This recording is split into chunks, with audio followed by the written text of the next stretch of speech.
All right. Okay, welcome. You are in attendance at the Board of Education, Orland School District 135, Board Advisory Technology Committee meeting. This is Wednesday, April 29th, 2020. It's 6:03 p.m. and I'm calling this meeting to order. Mr. Apps? Here. Mr. Bahula? Here. Mr. Janetta? Here. Mr. Haran? Here. Ms. Cash? Here. Mr. Castingren? Here. Ms. Kulak? Here. Mr. Shelby? Here. Ms. Smith? Here. Ms. Thorne? Here. Okay, we're moving on to, since we do not have any citizens remarks, right, Chris? Nobody had emails? As of 4 o'clock this afternoon, I did not get any emails from any individual with citizens remarks. Okay, we're going to the approval of the February 5th, 2020 minutes. I move that the Technology Advisory Committee approve the minutes from February 5th, 2020 committee meeting. Second. Okay, all in favor? Aye. Aye. All opposed? Aye. Okay, no oppositions. We'll move on to committee reports and discussions. And Chris, I'm going to turn it over to you for a department update, please. Sure. So this typically is a busy time of year for us towards this time of year as we're already preparing for next year. So we've had to continue to do that. One of the big things that we put into place this year was residency, the online residency, and at this point, that's the only way we're taking residency. As of this morning, we had 1,688 people submit residency online. We currently have 33 pending, and the average time that it took to get those approved for the people that submitted it was a day and a half. So that I think that has gone really, really well. Something else that we do this time of year is we have the 8th grade device sales. And so the 8th graders have the option to purchase their iPad when they leave. And we put those on, the students are able to purchase them between April 1st and May 1st. And we have a May 1st deadline because there's quite a bit that we have to do in the back end to get those ready for sale and disassociate those with school district. And as of this morning, we had 276 students purchase their device. With the deadline coming up on Friday, we'll probably get a lot more right at the end, and that's pretty typical. 76 out of how many? I'm sorry. 647. So we're at about 42%, which I think is a little bit less than what we've done in the past. But you know. And it's this committee decided upon a cost for it. Could you go over what the cost was for the 8th grader? Sure. So when the school board approved our current one-to-one plan, one of the things that we did was we added a technology fee and a $50 a year technology fee. And one of the concessions was that the 8th grader at the end of 8th grade, they would be able to purchase their device at a cost determined how many years they were here while we were collecting that fee. So we've been collecting that fee for 3 years. So if you've been in the district for 3 years, you can purchase your device for $50. If you've been in the district for 2 years, you can purchase it for $100. And if you were here just for 8th grade, you could purchase it for $150. Next year will be the 4th year. So those students that will have been with us for 4 years, they will be able to purchase their device. I'm sorry? I lost you. Oh, sorry. So they'll be able to purchase the device next year for, if they've been in the district for 4 years, they'll be able to actually get it for nothing, for zero. So most of the students that did purchase their device this year did it for a cost of $50. All right. Does anyone have any questions regarding the eighth grade sale of computers, or what's the other thing? Registration questions or concerns? Nope. No, no. Okay. Anything else on that subset? Yeah, so just this is a question that I've gotten quite a bit from people: is device collection. How is that going to look this year? Last year we did not collect all of the last year we did not collect all of the devices from the students. Last year about half of our students kept their devices over the summer, and that worked out actually really well for us. We did have some extra activities that were available to them. We saw very little to no damage and or loss of any devices. So with all things being considered this year, trying to collect devices from first through seventh grade, we just thought it'd be better to make sure that people aren't afraid to register if finances are a problem right now. It's just getting them registered. And even with the new registration, in the past, we would make people physically come in to bring in certain objects. For example, original birth certificate. We're letting all of that come in digitally.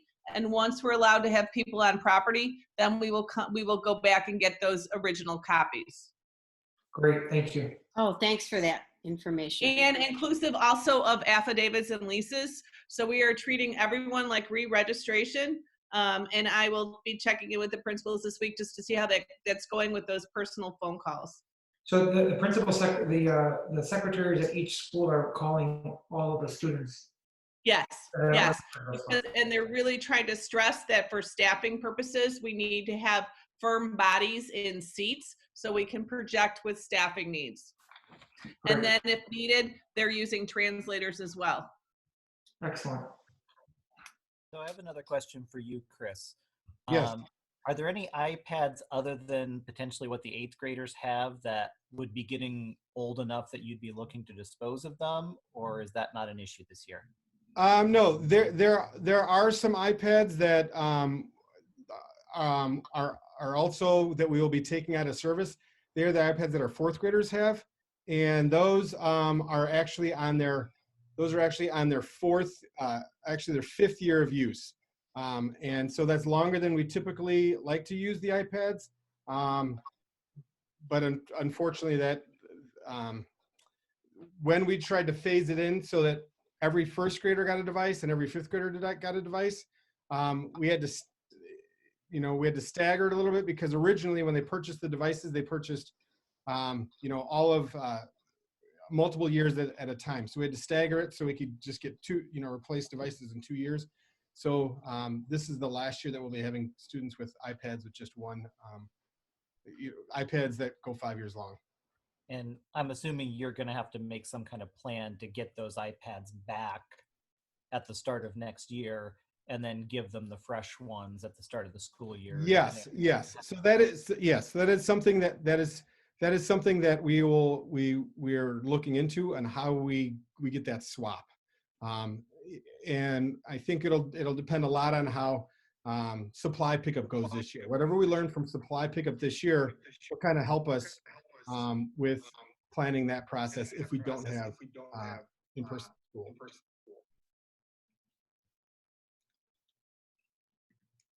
Okay, anybody else? All right. Okay, Chris, you're still up. All right, give me just a second here. I'm working trying to get back into this meeting on the computer that we're streaming. So give me just 1 second here.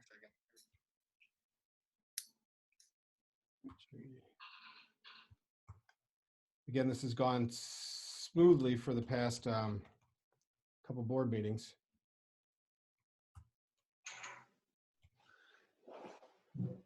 Lynn, are you having a hard time with showing up as well, or is it just personal? Yeah, I mean, I've done Zoom like everybody else, 5 or 6 a day, and I had to go in through a different browser for this one. So I got to make sure mine works for the next meeting since I'm hosting. Oh, yeah. Yeah. This is the first time I've had problems with video. Yeah, this is my 2 out of 3. I've had a problem for some reason. You know, I think I had told you, Lynn, I was having trouble with mine, and I had to not use any of the icons. I just went into the applications folder and launched from there, and then I was okay. Okay. Sorry. I'm glad you know my voice now, so you still know it's me. All right, 8, sorry. Well, while we're waiting, everyone's doing well, I hope. Yes, thank you. That's Yes, great. thank you. You know, I used to tell the people at work that it'd be nice to just have a month just to catch up on all the paperwork that I'd been letting slide for the past couple of years. I have to be careful what I wish for. Yes, you do. Yes, you do. I agree. I was starting so gung ho that first couple weeks, cleaning out a different room and a different closet every week. I'm over that. I ended up getting my garage painted, but that, you know, I'm done with that now. I'm happy to offer mine if you like that. Yep, my husband is done with his list now. Now he wants to create a list for me, which I strongly object. He's a list man. Mrs. Smith, how is the teaching going these days for you? It's a learning process. Yeah. It's okay. We're hanging on to keep the kids motivated. I think that's the main issue, is keeping them online. Mhm. So What percentage, Mrs. Smith, of engagement do you have with your students? We've had, people wonder with the junior high as the older they get, how has the engagement been? in the last 2 weeks, a major drop off. So Drop? major. In Yeah. fact, we started a spreadsheet today amongst the 8th grade teachers of those that are engaging every day, those that are inconsistent, and those that are not engaging since April 20th. And then we're going to reach out, the team leaders are reaching out to them to see if there's anything we can do to help support them get back on. But the drop off has been pretty significant in the last week and a half.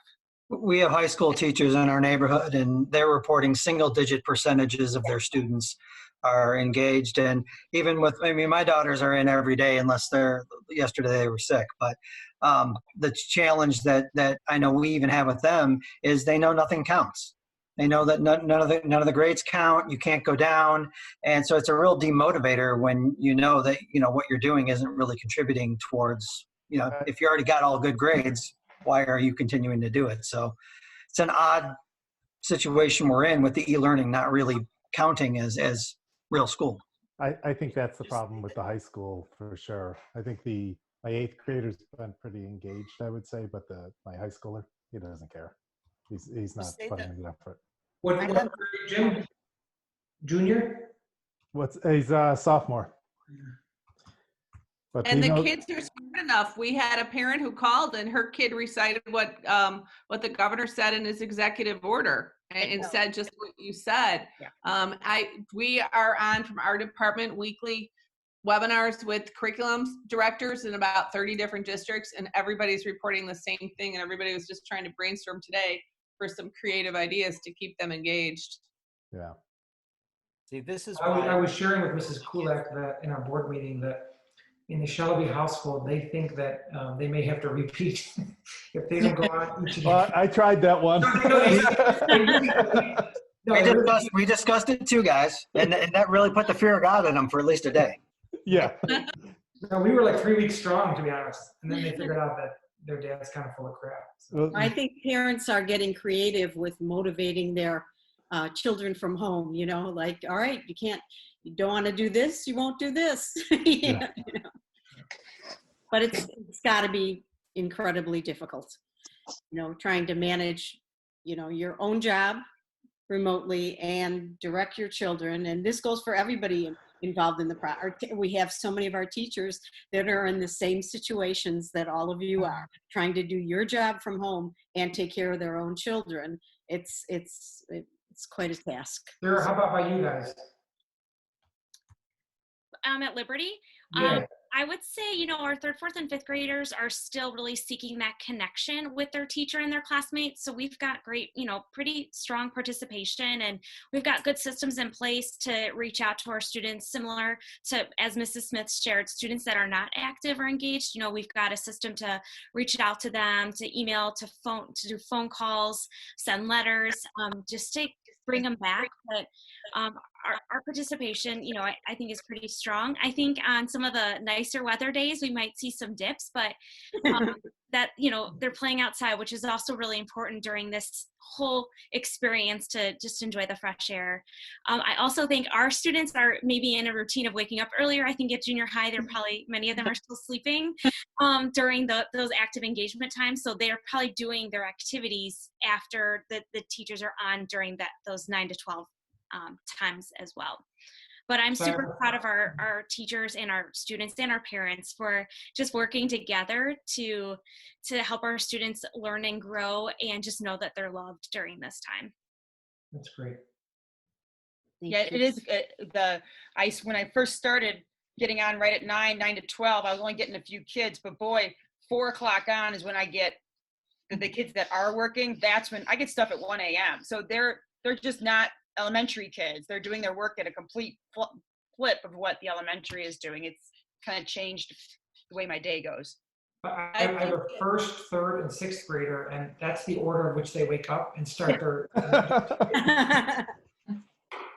I think that's good feedback, Mrs. Smith, because as we keep hearing in the news that if we have to plan for potentially this going longer, there are things already that we know that we would revise. We don't want to change the system now, but meeting the needs of our students and adolescents, like you said, have different thought processes on the hours. That's good to know. Yeah, I rarely have any engagement between 9 and 12. Maybe 10 kids will check in. It's 3 o'clock on that I do all my work, and that's when they're all checking in with me and asking questions. I mean, would it be hard for the junior high to just shift it even to like noon to 3? I mean, does it really matter what 3 hours we're doing? I mean, if they're going to be more engaged later in the day. Teachers are on all day and all night. I don't think there's anybody Right. who shuts it off at 12 o'clock, or 1 to 3. So, and The only thing I would say we need to be careful of is, again, during this time, we really need to maintain some normalcy for people.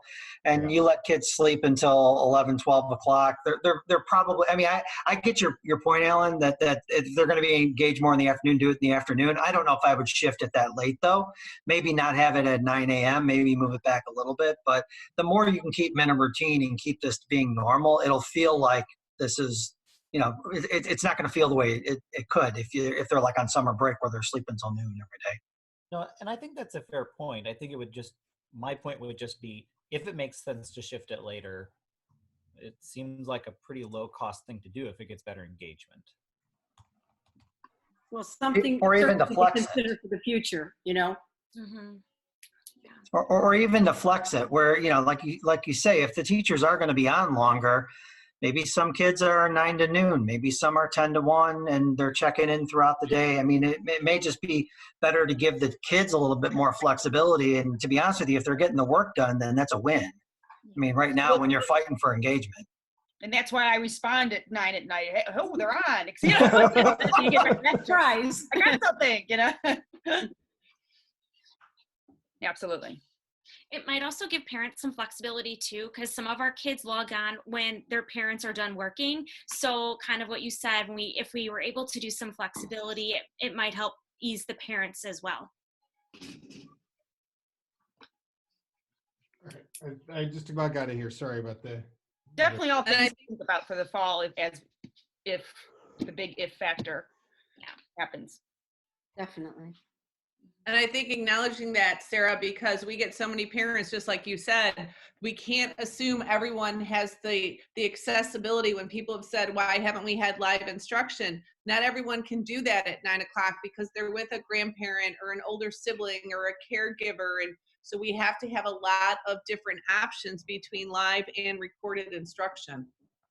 I can, my son is a high school teacher, and he said very often, if the families are considered essential workers, they're not home, the high school siblings are managing the lessons of their younger brothers and sisters, and they don't have time to do it during that particular time period. So there's just so many issues, and being with, finding out that, one of the parents has passed away and the child didn't tell the teachers,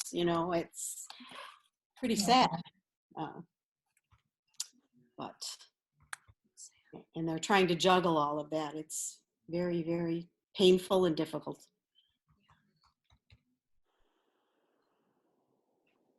Okay. Laura, well, oh, are you ready, Chris? Well, so here's the thing. I'm recording this, so I can put this up afterwards. But on the device that I normally stream, I'm just getting. It seems like it's a Zoom error. It's just not. Yeah, I got kicked out of my Mac. I think we lost Dave too.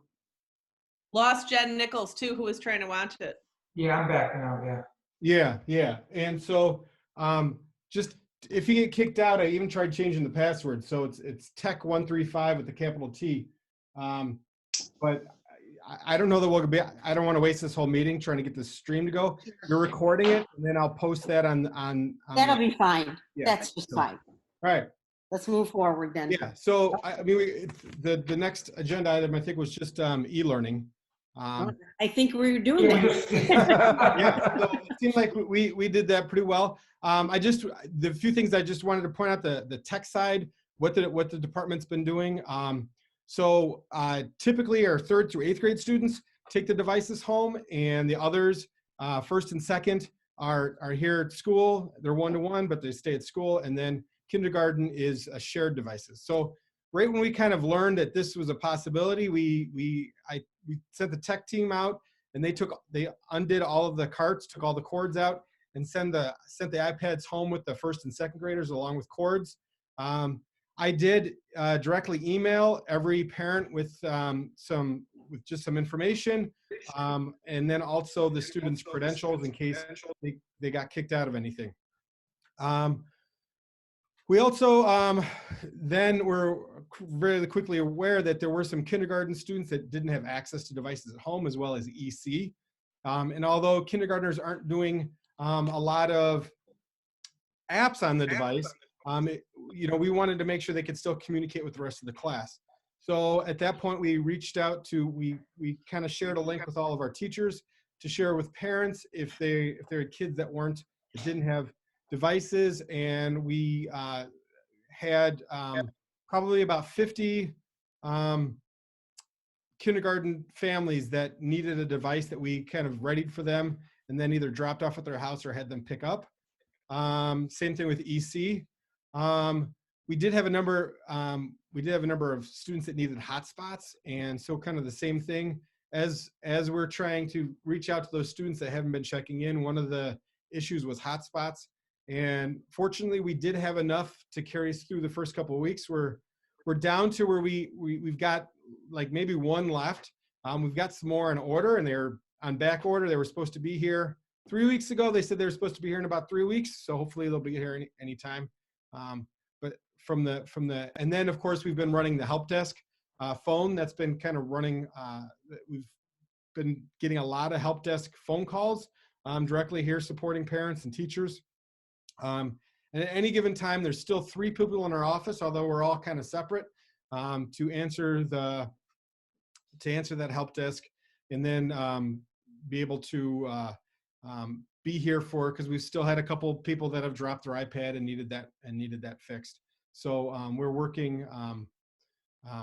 We do have people on site. A lot of the tech department is also working in the buildings, doing the normal maintenance and upkeep and troubleshooting of issues in that fashion. From the instructional side, I know that the last time we met, we were talking about possibly way down in the future that next year we'd talk about e-learning.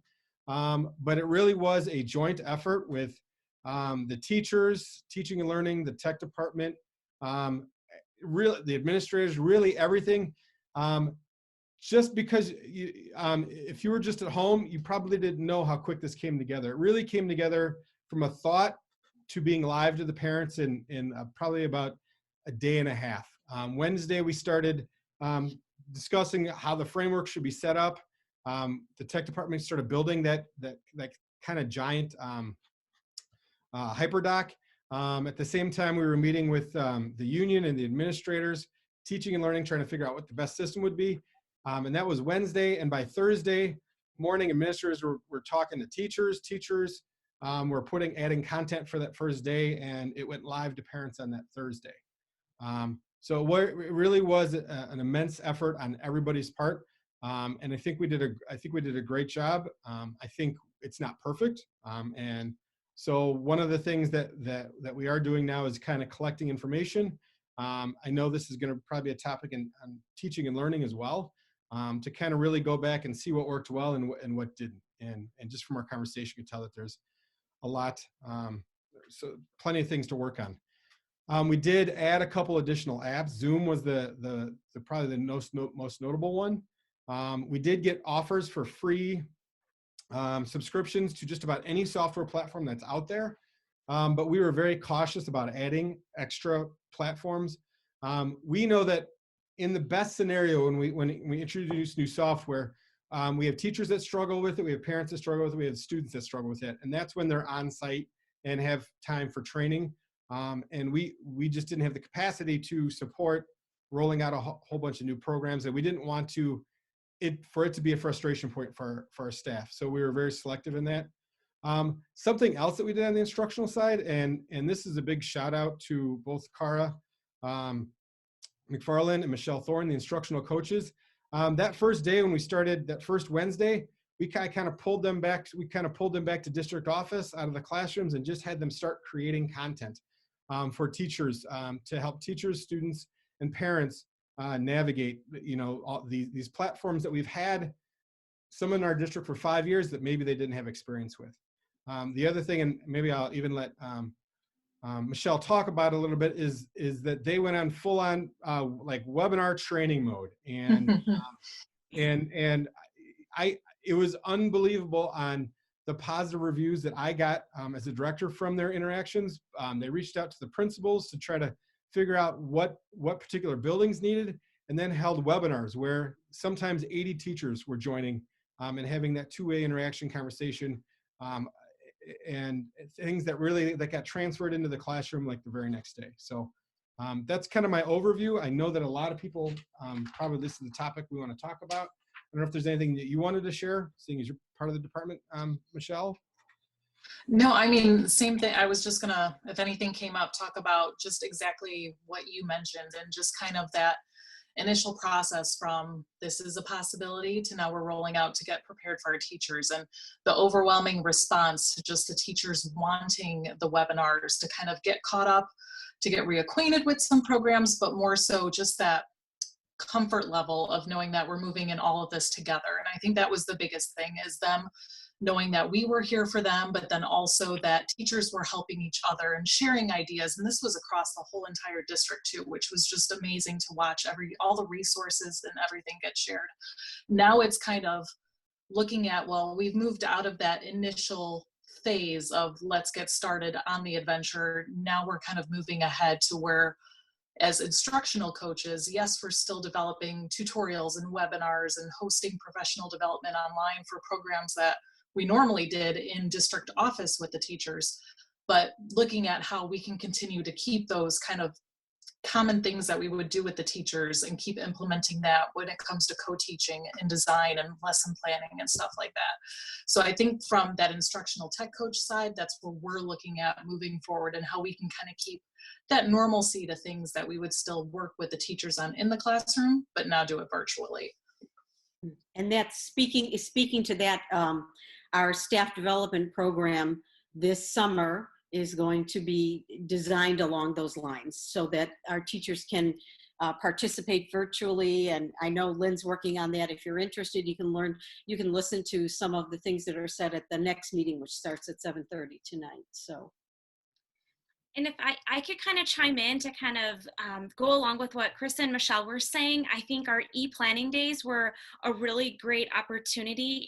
Our timeline was a quick turnaround, and I'm so proud of our teachers and our teams for getting resources and lessons ready for our parents. But our e-planning day that took place on the 24th really gave time for staffs, grade level teams, small group teams to really dive into stronger lesson planning.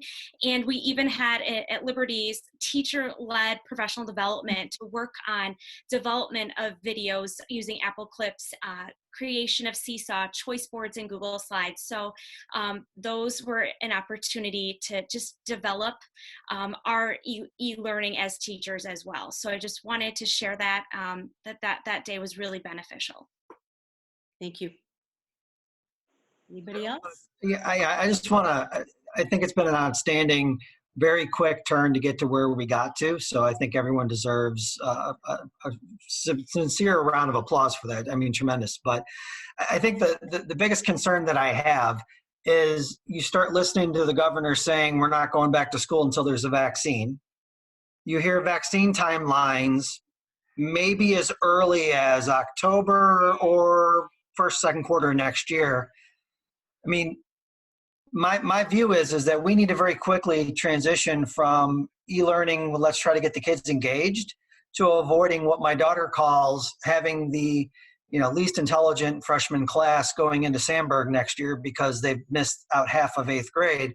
I mean, if we can't start the school year in the schools, I think what we need to be focusing on is how do we drive the amazing progress made so far to get to where we got to into real actual schoolwork done electronically, and how do we still balance all of the challenges that families have with older siblings taking care of younger siblings and parents working and all the other things.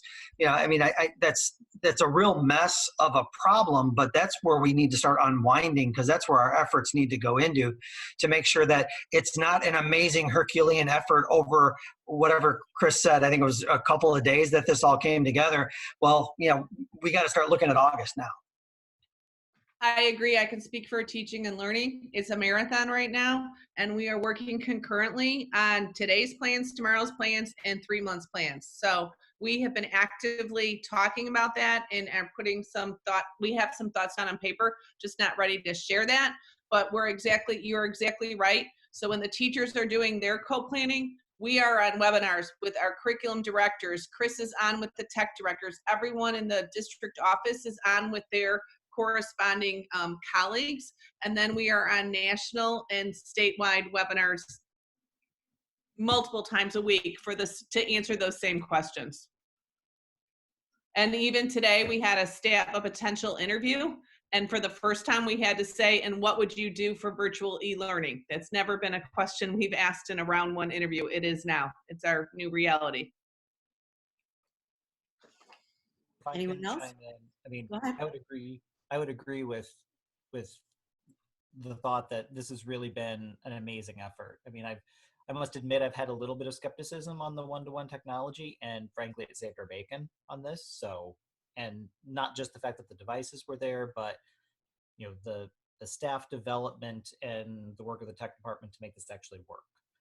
I would be interested to see, what are the lessons learned so far? What are the lessons learned from this point forward?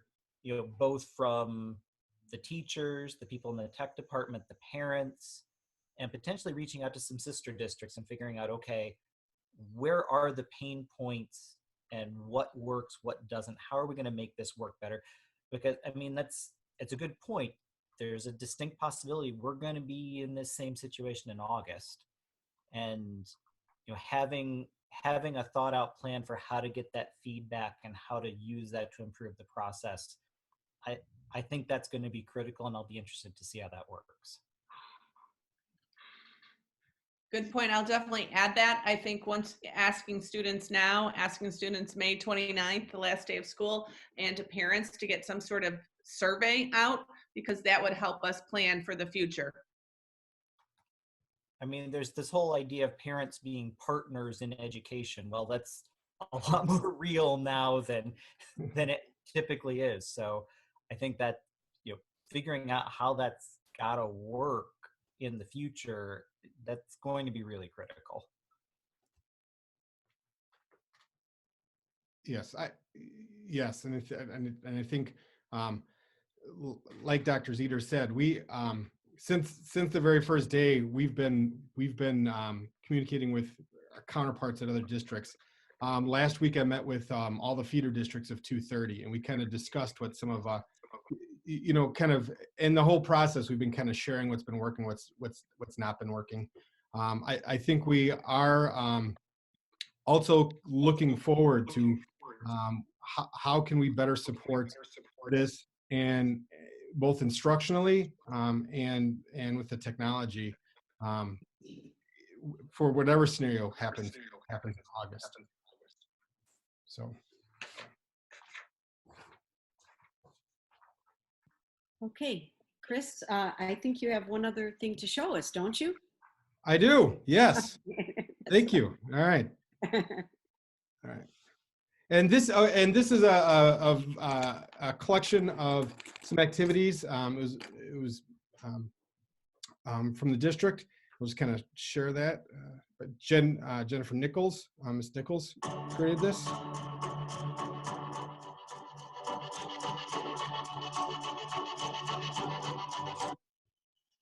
Hi guys, I just wanted to do a quick review of the hands on the clock. Some of us are still having some trouble when our hour hand is in between two digits. So to review, I have two hands on my clock. I have the hour hand, which is the shorter hand. It tells me the hour. And I have a longer hand, which is my minute hand, that points to the minutes. So a lot of times our hour hand will be in between two digits.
Yeah. So Very cool. I make a motion that the technology committee do that same little chant that they did at the end. That's cute. That was wonderful. I can say in my position that I've been able to jump in on Zooms and be a part of some classroom activities. And there's just a tremendous lot of good going on in the district. And I think as we reflect back, one of the things I think is that we need to, get consistency, because I think a lot of people were in different places with technology before, and now everybody's kind of before this happened, and there's a lot of people that were pretty uncomfortable and moving them along, and then we have some people that are doing some really incredible things. And so how do we further support the teachers that need support, so that every student is getting that really good experience? I think this summer is a good opportunity now that it's not just Vanguard anymore. It was very overwhelming at first, everything coming at use this app, and doing what you were comfortable with. I would really like the summer to have opportunities to dive into them as we prepare for the fall. I mean, one thing I will mention just from a parent's perspective is that, just as I'm sure with the teachers, if they have a bunch of different apps they're trying to use, that there's a learning curve with those. For the parents, if you can keep things down to a relatively small number of apps, that makes it a lot easier to help the students out, because otherwise every parent is having to basically go through learning all this stuff without the benefit of any kind of professional development. They've got to figure it out. And, we figure it out in my house, we do all right. But it's certainly, the more different places you have to go on the devices to find what you need to do, the more friction there is trying to keep people engaged and get things done. I certainly agree. Yes. Good point. No, it's a really good point. Keep it to, otherwise we may have to do parent e-learning classes. I was thinking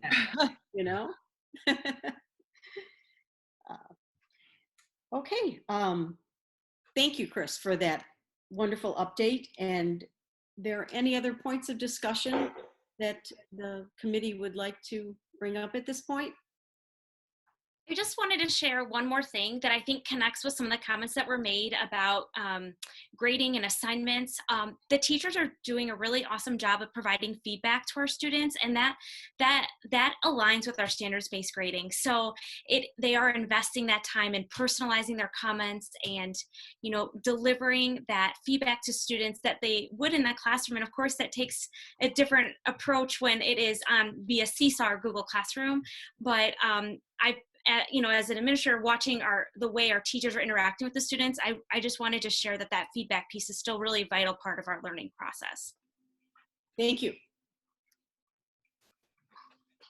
Anyone else? I had a couple questions, but I've already said a lot. So if somebody else has something else, I'll defer to you. We have time. Go ahead. So does the district have any policy on Zoom? Like, is Zoom just for the intermediate and junior high, or do you have students all the way from first to eighth doing Zoom? I believe we have students even in EC, as early as EC, obviously with the assistance of, a parent with that.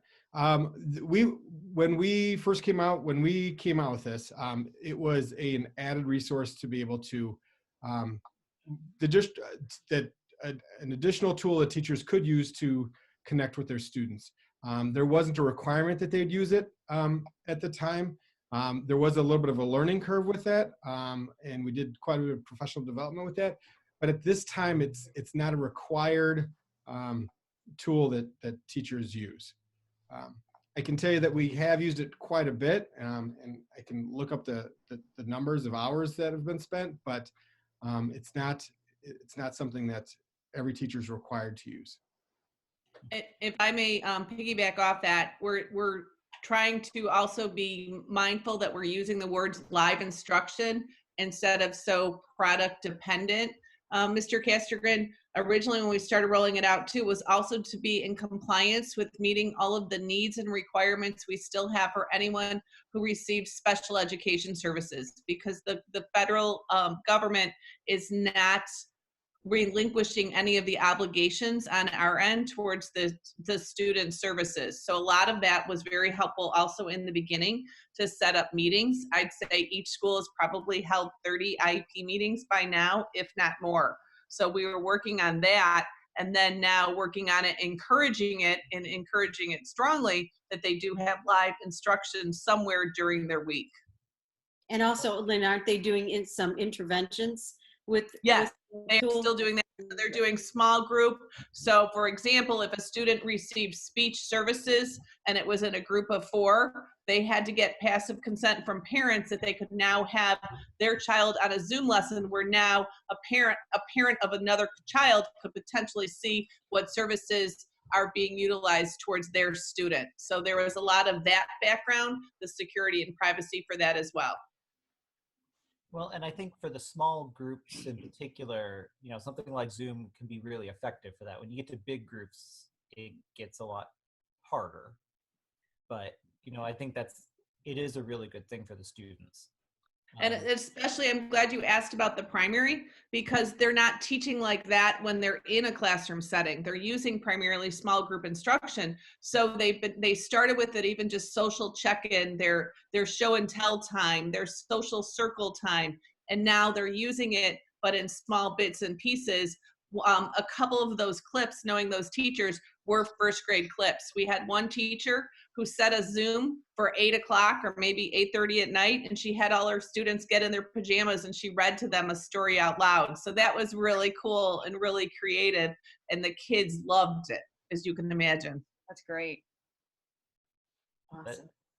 That sounds like some really creative use of the tools. The other thing, which is maybe a bit more of a parochial concern of mine, just as a parent, and this kind of echoes what I said earlier, it's sometimes difficult, at least with my daughters, just to compile what they have to do for a day, because some of the stuff's on Seesaw, some of it you have to go to the district hyperdoc and go through that to figure out what they have to do. Having that a bit better organized, whether that's from the classroom teacher, but just so that there's one place of, okay, this is what they have to do. Because otherwise, as parents, we have to do it. And it's kind of a pain. It's not a big deal, but that would be potentially something that would make things a little... Okay, moving forward, that's a really good suggestion. Yeah, yes, and I've heard that as well. And so definitely we've taken some notes on that and have had some discussions about how could we make it a little bit better.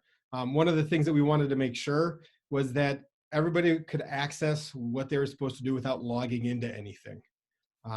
And so that was why we designed the hyperdoc the way we did.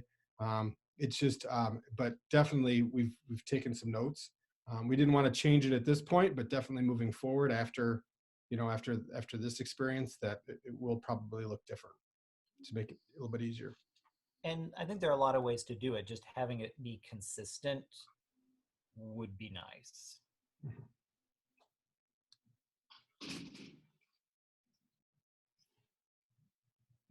Okay, anyone else? Yeah, I'll say a few words here.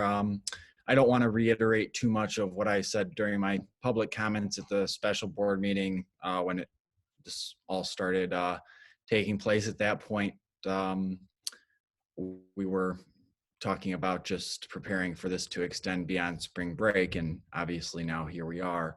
But when I spoke then, I was expressing my how impressed I was with what Chris and Dr. Zeter and all of their colleagues in their departments put together in such a quick amount of time. And now I'm even more impressed, or equally impressed, with what actual individual teachers are doing, just with the video and some of the stories and bedtime stories and some of the Zoom meetings that we've talked about. So I think across the board, all of our staff from district office to building level teachers are really stepping up. And, I'm not a parent, so I can't, communicate that directly to some of the teachers, but if any of you can express that to some of them and as many as possible, I think that's something all of us would like to express down the line. Absolutely. Thank you. Most definitely. Okay, Dave, I think it's up to you now. Is everybody feel fulfilled that they've been heard? I guess my only other question would be, when's our next meeting going to be?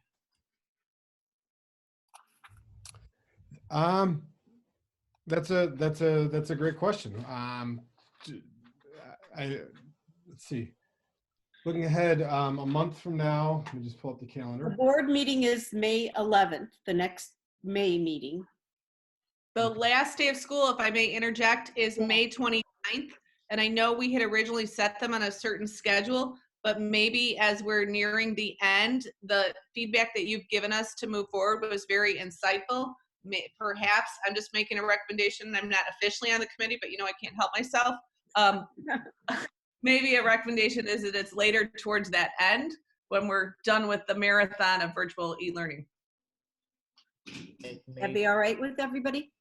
Like May 27th, so it's just before school gets out, but towards the end. I mean, my social calendar's packed right now, so I'm gonna have to in, but I think maybe I can do it. Do it. No, I'm okay with that, but what I'm concerned with, what housekeeping procedures, that's really close to the end of the year, and I'm thinking of our teachers that are sitting here that have to get some things done by the end of the year. Would that be possible for you, or would you prefer it to be after the 29th? I don't know what the end of the year is going to look like. No, I can. If we don't have anything pressing that doesn't have to be discussed right before the end of the school year, Yeah. of course I'm flexible. I'll make whatever work. But in a regular year, those last 2 weeks are kind of busy. Yes. But if we wanted to move out to like to June 3rd, do we want to put it off that late? I know we usually kind of coordinate this with the teaching and learning committee too. Lynn, is that? Can we get back to you, because I'm getting some text while we're talking that we, at our next meeting, we're talking about graduation and dates, and we don't want to commit to anything that could overlap with that. Oh. So I think once we decide what those dates are, I think knowing after school gets out, then we can, from what I'm hearing, we could make it around there. Sounds good. That works. Okay. Works. Perfect. Okay, Dave, we're in your court here. All right. I move that the April 29th, 2020 Technology Advisory Committee meeting be adjourned. I Second. second. All in favor? Aye. Aye. Opposed? All right, the next regular meeting of the Board of Education is scheduled for Monday, May 11th, 2020 at 7 p.m. This meeting will be conducted electronically. Thank you, everyone. Thank Stay you. All right, take care, Thank you, guys. guys. Appreciate it. Thank you. Have a good night, everybody. Bye-bye.